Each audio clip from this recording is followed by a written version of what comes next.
Brother Ellis, Gangster Disciples. How did you get in? How old were you? I think I was about 16 or 17. My mother used to work at the post office, and some strange way she got poisoned. Somebody poisoned her lunch, and she began to get sick and couldn't work. Her and my father were separated, and it was 7 of us, and so 4 boys and 3 girls. And I got tired of hand-me-downs and living in a house with no heat and hardly eating at night. And I was watching a lot of my friends grow up, and so-called friends, and they were selling drugs and dressing nice and driving good, and they was always saying, "We got your back, you need to roll with us." It was some of the guys on the block that was real smooth with me. They was always telling me to come on, and they'd help me to do things. So I started hanging with them, and next thing you know, I'm selling weed and hanging out, and I got caught up in that limelight, and they jumped me in the same way he talking about. That was your initiation process too? Yeah, you have to gladiate. You have to show that you can throw hands, and once you did that, then you was accepted. So he used the term, Brother Johnny used the term, they jumped him. Is it a street phrase that gangs have to coin that initiation phrase, whether it's walking the line, gladiator, what they call it? Walk. For us in Chicago, is walking the line. Walking the line in Chicago. Yeah, you had to walk that line. Okay. And if you talk that talk, you had to walk that walk.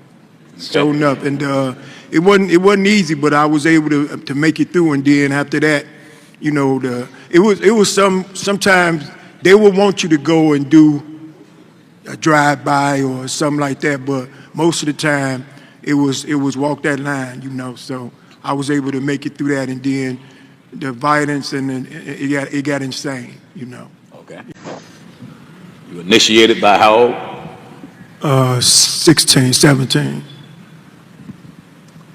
Who did you look up to? Who was it in your life that you said, look, when you saw this gang individual, you wanted to be like him?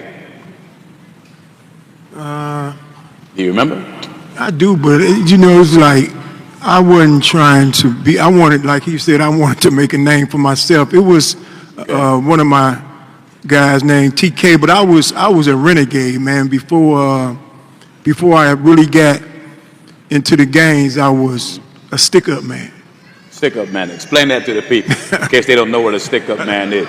This is a no holds barred conversation, which is good. Yes. Because there's a lot of young people who may have a mind to do the same thing, and I know what a stick-up man is, but I can't assume that everybody knows what a stick-up man is. But I'm pretty sure there's some here that was stuck up themselves. All right, Brother Johnson. I was basically chasing the root of all evil, that paper, that money. And so I used to venture off by myself and do a lot of devious things. Yeah. And I knew that if I got in with the disciples that I can get a little bit more protection, and I can go a little bit farther, but I didn't want to split my proceeds, because you had to give to the pot. You had to give, you had to give something. So if you stick up somebody or if you rob something, you can't keep all the cash. Right, you have to get them some, and they might not put in that work. Like you said, when you, and I have to repent for what I was saying about getting jumped in. When I got in, I had to go put in that work. That means go with some of the guys in a gang war, a gang fight. Okay. And I got jumped in the penitentiary. I was in the penitentiary at 17, and so, but I started out hiding behind bushes, jumping out on people. Yeah. Whipping that thing out, and I stick you and your wife up or whoever, if you got caught slipping, you got, and then it grew from that to stores and gas stations, and man, God is good. I was out there bad. I was out there sticking up, robbing, and it even grew farther from that. We started sticking up the dope man, the dope houses, so I was going with some guys, and I think it was, they can't call the police. Who they gonna call? So we used to go stick up the dope man, but that's a very interesting reason. I mean, when you look at it, it makes sense. I mean, Yeah, they you don't know. want the police to raid their operation. Right. And I'm pretty sure in the dope house, there's a lot of cash that's But stashed. I tell you, man, don't, if you're young, don't. I'm 63 now, and I thank God I'm blessed. And I don't know how I got here, but I know now since I came to the truth of God, you know. But it's been them times when I looked in the mirror and I lost a lot of friends, and them streets whipped me bad out there. I was much taller. I even shrunk, man. I was much bigger. I lost muscle mass and a lot of weight and everything. And, you know, them streets whipped me. But I even lost a son out there because when I was growing up, I had 2 sons, and I had serving, having them with their hats cocked and walking up to cars with me serving and holding money. And, you know, I didn't bring them up the way I was supposed to. And my middle son, you know, he started acting like me out there with that pistol, man. And, you know, he was in the gang, and, you know, he didn't survive. You know, my middle son got killed. They robbed him and killed him in his house. You know, some of his own crew, they called him backdoored him. Mm-hmm. They killed him, and when I found out why they robbed him, they took materialistic things, his jewelry, money and stuff like that. But you want to know the real reason they killed him? For his gun. They wanted the gun that he had because he had what they call switch in it, and it shoot like a machine gun. And when I found that out, it hurt me so bad because I raised them. You know, their mom had walked out years ago, so I raised my sons. I had them all the time. Mm-hmm. And even before the day he died, he came through the backyard. He used to always cut through the backyard. That night, I'm sitting there watching TV, and I hear blah. I heard it. And I'm like, wow, somebody letting loose. But that was the norm in my neighborhood, so I didn't pay no attention. Mm-hmm. And my oldest son called me the next day and said, go check on Josh because I'm getting bad reports. And I went around the corner, and the police had a guy in handcuffs. And he was like, there go Josh's father right there. Hey, Josh laying in there dead, and I'm the one found him. And that's how I found out, man. But when I found out they backdoored him and they killed him for his weapon, now I'm older. I'm in my age. This happened like 2020. So I'm like, in my 50s, I'm out there with blood in my mouth. I want revenge. I'm going to kill your mama. I'm going to kill your daddy. I'm going to kill your kids. That's how I didn't see nothing but I was rage. I had anger. Mm-hmm. And I was grieving. And some of the guys we call folks and GDs sent me the pictures of these guys. So now here I am. Then I'm back out there carrying pistols with rage in my heart, looking for these guys. And it was just through the grace of God, man, that he kept me from running up on any of them, you know. So let me say this real quick. I'm sitting at home. I'm grieving. I'm 188, 189 pounds. After this here happened, I began to lose weight. I'm drinking more. I'm smoking more. I lost faith. Whatever faith I had in God, I lost that. And so I'm out there bad, and I'm sitting at home, and I got a fat blunt. I'm not looking to be changed, and somehow you popped up on YouTube. I'm not smoking. You see there? I'm not. Listen, I'm not sitting there trying to smoke a blunt and listen to no church. So it had to be God intervening. And I sit this blunt down, and I hear this man saying, you're out here drinking, you're out here smoking, you're dyeing your hair, acting like a fool.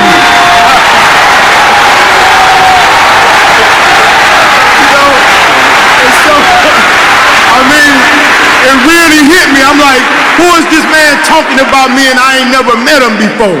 And he said, be patient, wait I say, on the Lord. And I've been waiting ever since, man.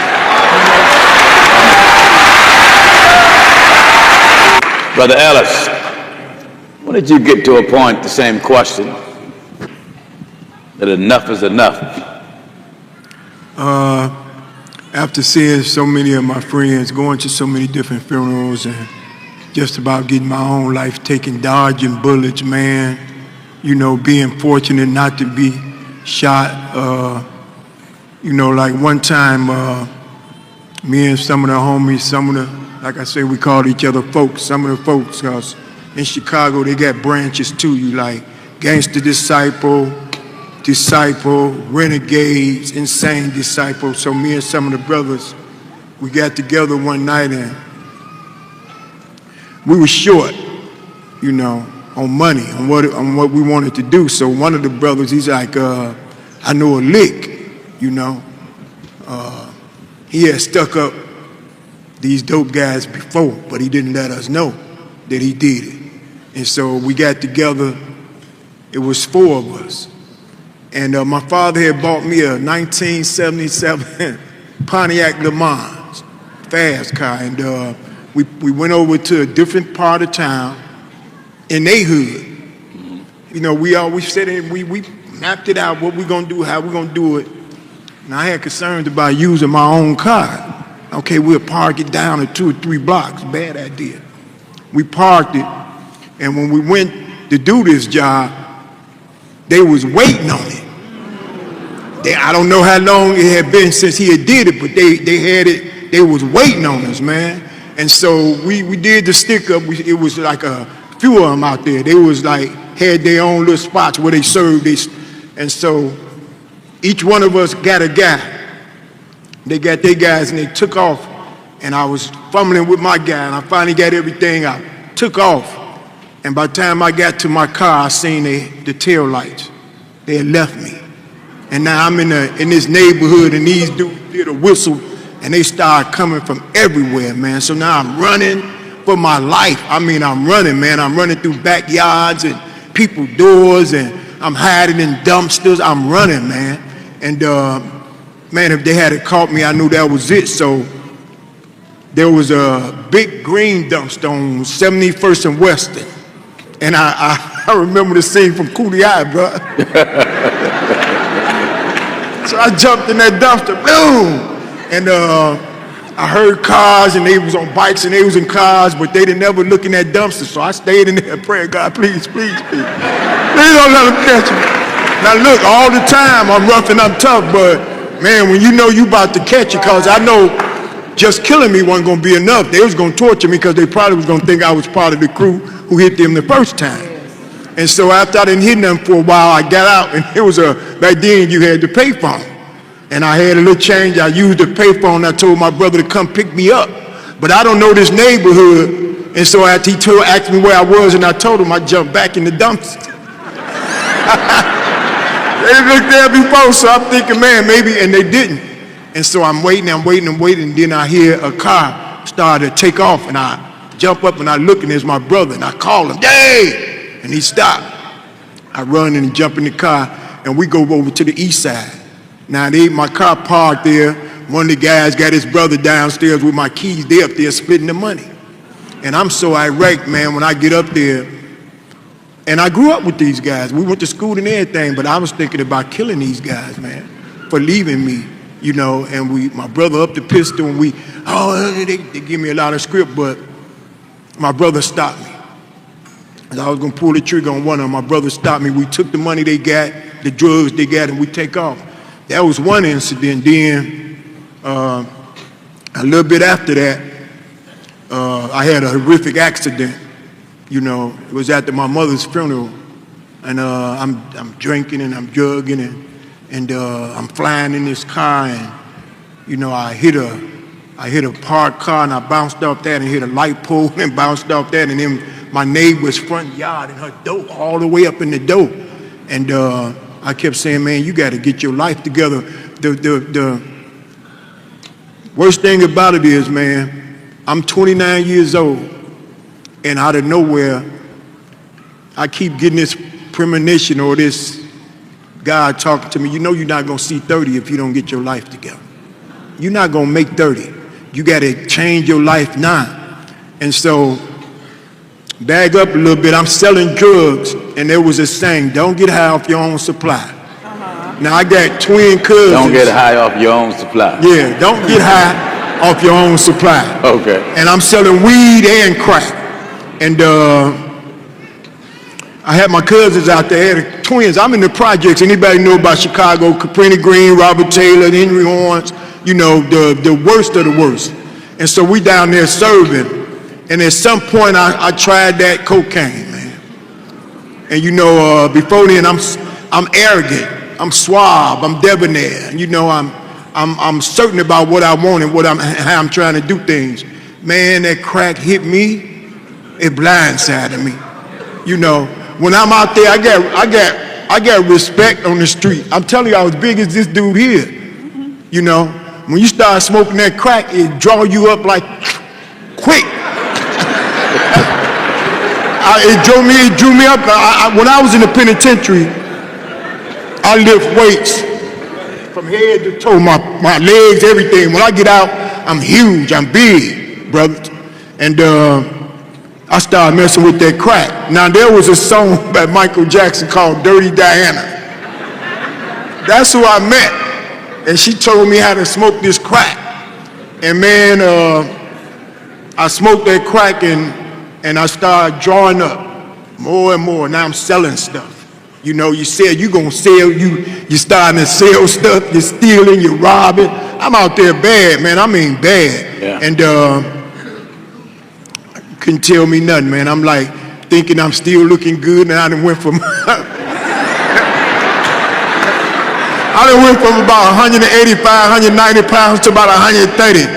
I'm dropping, so I put 2 t-shirts on, 2 sweatshirts on, trying to look big, but you know, if you ever been strung out, when they tell you they'll say the rocks. No, we ain't got rocks, we got boulders.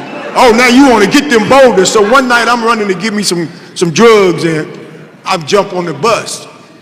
And I see a woman, and she looked good, and I want to talk to her. I'm like, hey, how you doing, baby? And she looked at me, and she said, ugh!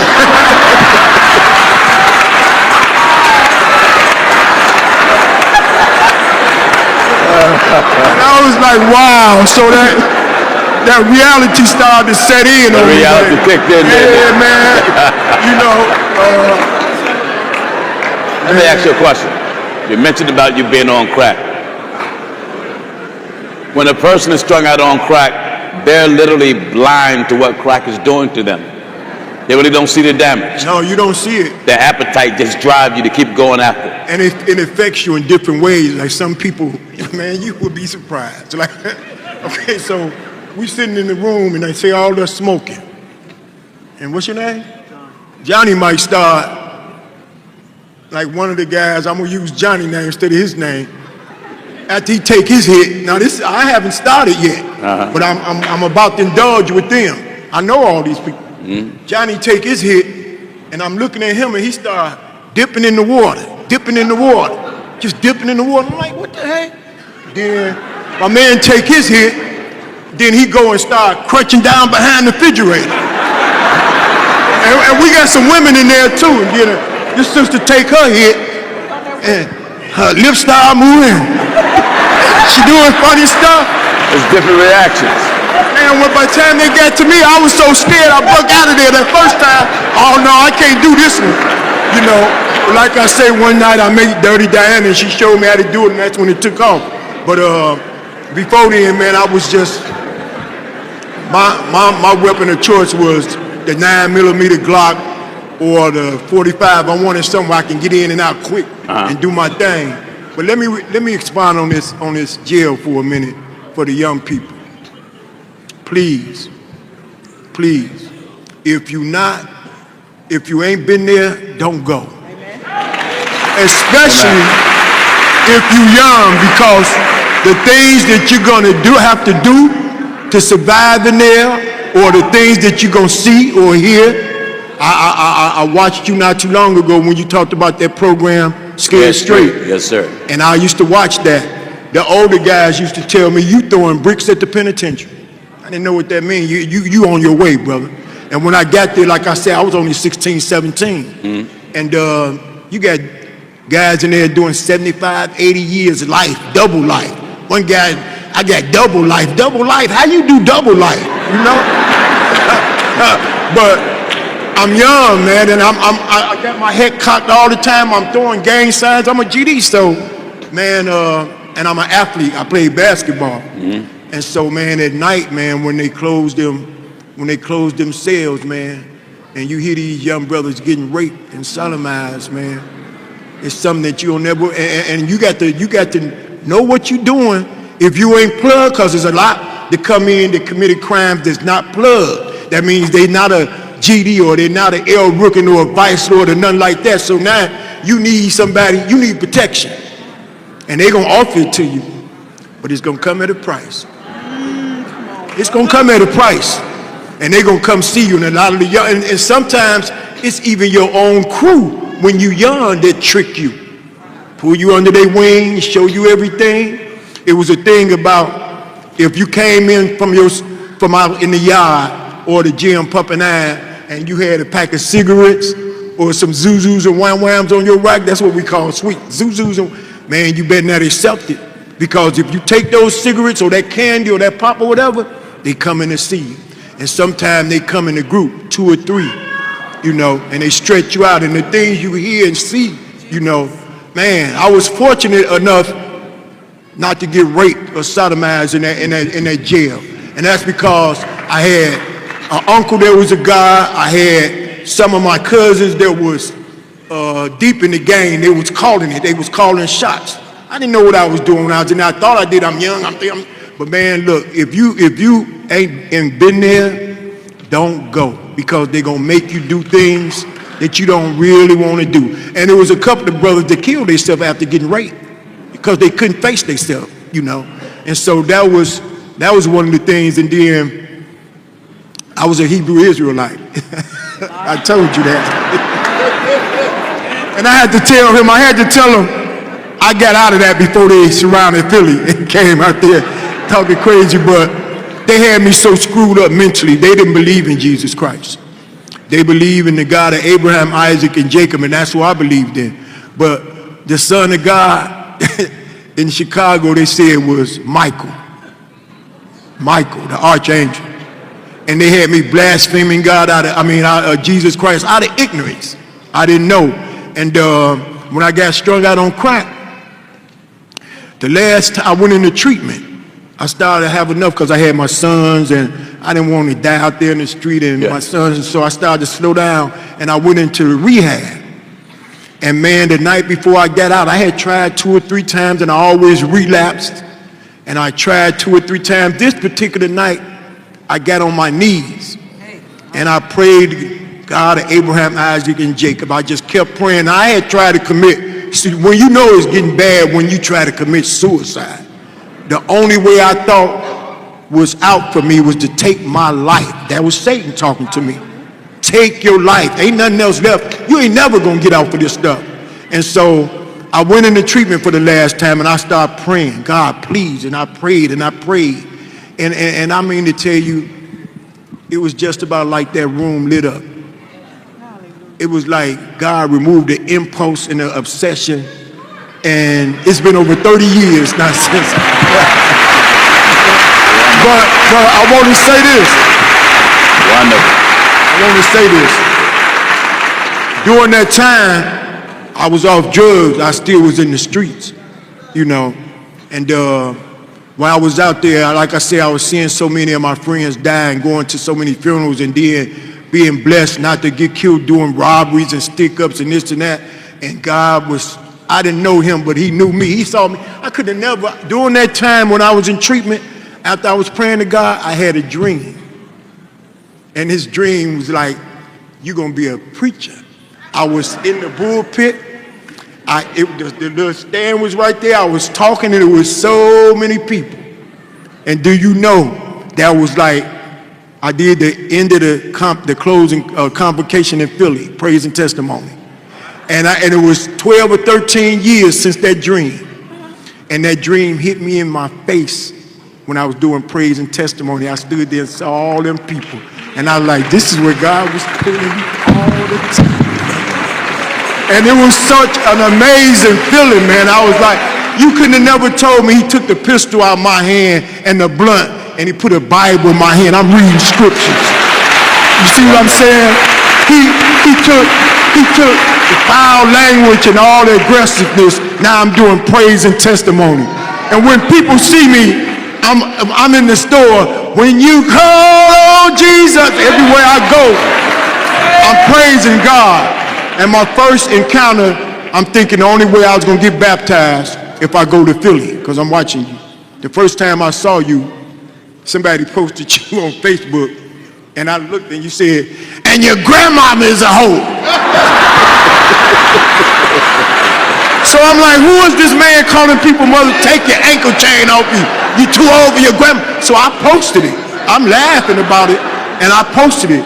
I didn't know about 9 months later, just about a year later, I was gonna be listening to him, and it was gonna be for real. During that time, I lost my little sister, and I lost my son. And like you were saying, listening to one of your sermons, sometimes God take things away from you, and he get your attention.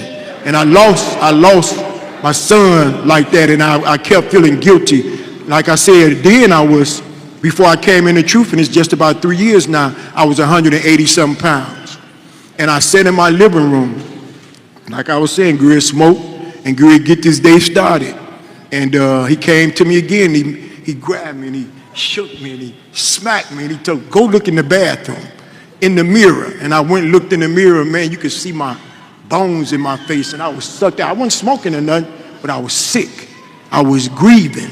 I had rage, I had anger, and everything, and God he started in my mind again, get your house in order because you're not going to be here too long. And I'm like, what? And where's all this? Get your house together. So this particular day, he made me go in the bathroom, and I looked in the mirror, and I saw, I went to the doctor, they checked me for AIDS and cancer and all this and that, and they like, we can't find nothing wrong with you. Nothing at all. But I was grieving, and I didn't know that. And so I watched you, and I thought the only way that I could get baptized if I went to Philadelphia. But one of my cousins says, no, he got a church in North Chicago. You want the number? I said, yeah. And I called on a Wednesday, Tuesday or Wednesday. Nobody answered. I left a voicemail. I said, I need to get baptized. Nah, my life depends on it. And so I didn't get no call back that Wednesday, Thursday, Friday, Saturday. She said, well, let's just ride out to North Chicago and see what happened. And on the ride to North Chicago, my cell phone rang, and it was Minister Neely. And Minister Neely said, I speak to Mr. Ellis. I said, speaking. Yeah, you left a voicemail. You wanted to get baptized? I said, yeah. He said, well, we can do it for you. You know how to get to North Chicago? I said, we on our way right now. And during those 3 days, before I left to come to North Chicago, I didn't go back out. I didn't smoke no more. I didn't drink no more. God stopped me in my tracks that day. I didn't smoke no more. I didn't drink no more. And I was looking out the blinds. I'm like, because I thought Satan was coming up the stairs anytime he get me. I didn't leave. So the last thing I want to say is, I thank God for sending you to me, for this way of holiness, for this lifestyle. I ain't never seen nothing like this in my life. But I know it's real. You made a statement, you said, before you leave this earth, God will make it so that you will hear the truth and you will know the truth. And he did that for me. It was so many times I was on the verge of death. Do you hear me? And I thought I wasn't going to make it, taking my last breath, and God saved me. It was so many times. And I know he will, because he just brought me through a mild stroke last month. Just brought me through a mild stroke, and the doctor says, fortunately, you ain't have no bleeding on the brain, you ain't have no pressure on the brain, and no clogs. My limbs start coming back. I done got healthy. One more thing, look. I used to go to different cities, and my first thing was, where the women at? Where the weed at? Where the party at? Now I go and I'm like, where the church at? Where the temple at? And if you had came to me in 2020, 23, I'm going to say this, and you might have said, you know what? You're going to stop drinking. I might have said, okay. You're going to stop smoking weed. Okay. You're going to give up women. You must be crazy. That's how I know it's God for me. And it ain't been but about 2.5 years. Not to fornicate or go and get a woman. When I came here, I had 3 women. Man, I know it's God that's keeping me. Wonderful. Thank God for you, Brother Ellis.